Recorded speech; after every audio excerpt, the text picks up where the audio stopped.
अच्छा डॉक्टर साहब, ये तो आपने बहुत सलीके से हमें समझाया कि जो जो टीचर है उसका डिजिटल दुनिया में उसका रोल क्या हो गया है, उस पे क्या असर पड़ा है। जो लर्निंग का सबसे अहम हिस्सा है जिसको लर्नर कहते हैं, डिजिटलाइजेशन से उस पे क्या असरात मुरतब हुए हैं, ये थोड़ा सा समझाइए। अब आप लर्नर के पर्सपेक्टिव से देखें ना जी, तो जिन चीज़ों के लिए लर्नर की पहले डिपेंडेंस थी दूसरों पे, किताब पे, उस्ताद पे, अपने बड़ों पे, वो डिपेंडेंस ख़त्म हो गई है। मैं अपनी क्लास में ये नोट करता हूँ जी कि अगर मैं कोई बात करने की कोशिश करूँ और वो बात मेरे स्टूडेंट को अपील ना करती हो या उसे उसमें कुछ जान नज़र ना आती हो, तो वो मेरे सामने ही बैठे-बैठे उसको गूगल करता है और 1 से 2 मिनट में वो जो मैं बता रहा होता हूँ उससे बहुत बेहतर शक्ल में वो इन्फॉर्मेशन कहीं न कहीं से रिट्रीव कर लेता है। इसका मतलब है अब उसे लर्निंग के लिए उन चीज़ों को लर्न करने की ज़रूरत नहीं रह गई जिसकी बुनियाद पे इससे पहले हम उसके अच्छे या बुरे लर्नर होने का फैसला किया करते थे। और फिर अगर हम उसी कॉन्टेक्स्ट में वापस जाएँ जिसमें टीचर की गुफ्तगू कर रहे थे, तो जो लोअर ऑर्डर लर्निंग की चीज़ें हैं, मसलन मेमोरी है, अंडरस्टैंडिंग है चीज़ों की, उसके लिए अब उसे लर्निंग की ज़रूरत नहीं रही उस तरह से। ये चीज़ें उसको रेडीली अवेलेबल हैं। अब जो बातें उसको सीखनी है वो हायर ऑर्डर लर्निंग के ज़ुमरे में आती हैं, जिसको आजकल आप अमूमी लफ्ज़ों में 21st सेंचुरी स्किल्स भी कहते हैं, ट्रांसवर्सल कॉम्पिटेंसीज़ भी कहते हैं।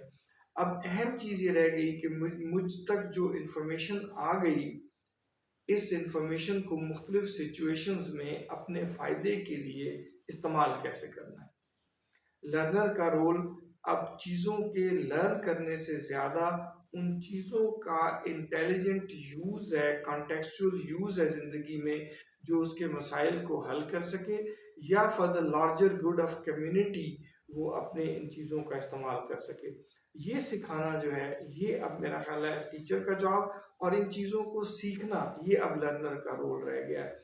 आप इसको साथ अगर थोड़ा-सा और कॉन्टेक्स्ट जोड़ना चाहें तो जिस पे आजकल हम एम्फसाइज़ करते हैं, इमोशनली इंटेलिजेंट लोग। ये इमोशनली इंटेलिजेंट लोग जो हैं, ये वाला तसव्वुर ही शुरू इस बात से आगे होता है, जहाँ पे आपके पास बुनियादी इन्फॉर्मेशन आ जाती है, उस इन्फॉर्मेशन का इस्तेमाल ज़िंदगी के मुख्तलिफ मसाइल को हल करने या ज़िंदगी को बेहतर बनाने के लिए आप किस सूरत में करते हैं, ये वाला काम सीखना अब लर्नर का रोल है। बिल्कुल ठीक डॉक्टर साहब, मैं इस बात को इस तरह समझा हूँ कि आपने फरमाया है कि एक ज़माने में तकरीबन 80% वक्त जो है लर्नर का भी और टीचर का भी और इंस्टीट्यूशन का भी वो लोअर ऑर्डर स्किल्स जो हैं, जिस तरह मेमोराइजेशन है या इस तरह की चीज़ें हैं, उस पे खर्च होता था और 20% सिर्फ बचता था हायर ऑर्डर स्किल, जैसे एनालिसिस है, सिंथेसिस है, एवेल्युएशन है, उसके ऊपर। लेकिन अब आपने कहा है कि चूंकि टेक्नोलॉजी ने निचले हिस्से को फॉर के तहत हम उसको फॉर ग्रांटेड ले सकते हैं, वो तो अब गिवन है चीज़ें, उस पे इतनी आपको वक्त खर्च करने की ज़रूरत नहीं है।